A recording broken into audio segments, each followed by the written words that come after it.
stretch, except for one time where they shoot the ball, miss it, the ball gets on the floor, and they come up with an offensive rebound.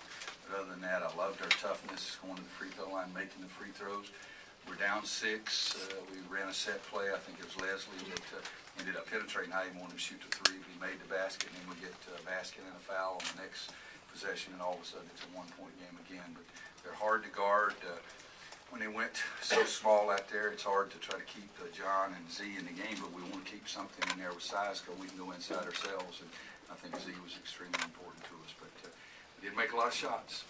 But we made free throws, and we were tough enough on the defensive end of the floor, and feel very fortunate. Roy, would you talk about Larry's second half and the importance of the way he seemed to play better and run your team? Well, you know, he had that one turnover opposite our bench where he just lost the handle, but other than that, he made good decisions. I stepped up there with a 1-point lead, made both free throws, and I think it was 1 up or 1 down when Larry made his. I think it was 1 up. I don't know, but either way, it's pretty daggone big free throws. And there at the end, he knew what we were trying to do. He understood. He was making sure everybody on the floor knew what we were supposed to do, and that was important to us. Coach John was sensational for that stretch in the first half. Picked you up when it looked like things were down. Can you talk about that stretch in the first half, how big that was?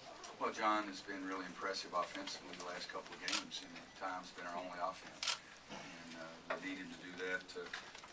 You know, it's a struggle for him from the foul line, but he's working at it.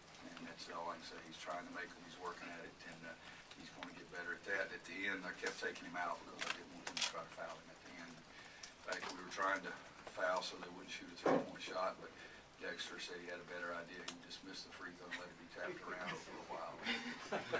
For a young team that's just on Terrence Jones, how key was that? Well, you know, Terrence is a load to say the least. I don't know what he ended up, 3 for 17. I think, if that's the case, he was 0 for 7 in the second half.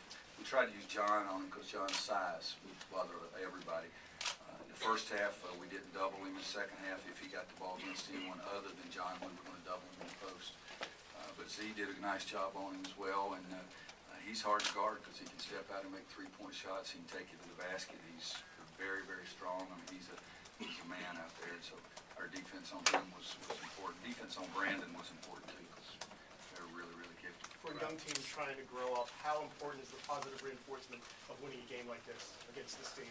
Well, I hope it'll be very important. You know, you never can tell what 19, 20, 21-year-olds are going to take from something, but I know the scene in our locker room right after the game when I got in there was a fun time. It's the kind of thing you coach for, and hopefully they'll understand that feeling and realize what they have to do to get back there. Because we, you know, guys, we made 1 of 11 from the 3-point line, and we're not a bad shooting team, but we didn't make them. What would you talk about Zeller's game? Have you ever seen anything like that? Well, it's, you know, I hate it for one reason, but I did tell him this afterwards that his mother and father were coming down. A friend had a private plane, was bringing them down, and they had mechanical problems this morning, so they didn't get off the ground. So they stayed home. So I told Z, it may be the last game your mom and dad ever get to come see. This summer, last spring, I've talked to him, and he understood we need him to step up and be the big-time player I think he can be, and I think he was that today. You know, in stretch in the second half, he had 2 great shots. They just didn't go down, and all of a sudden we're down 6. So I took him out and just said, get your legs back underneath you. Just wondered if he had played so many minutes that he was tired, and then he was big after that. And Larry made a big-time play to him on screen and roll that was important to us. Roy, there was a series of possessions in the second half where you took them very deep in the shot clock over and over. For a team that's young and learning to play defense, can that be a turning point, sort of understanding what it means to really deny a team? Well, I hope so. You know, they were trying to kill clock too because they were in foul trouble. It wasn't just us making them, you know, use that much clock. But when you have to play defense for 35 seconds, that's hard to do, and especially against a team that can put the ball on the floor and drive as well as Kentucky can. And so for us, it was important to be able to get some stops and down the stretch. I mean, even Brandon, that shot he made over Larry Drew, that was a tough shot. I mean, Larry did a great job defensively. Brandon, you just got to congratulate him. Oakers doesn't sound like that. It's silly questions.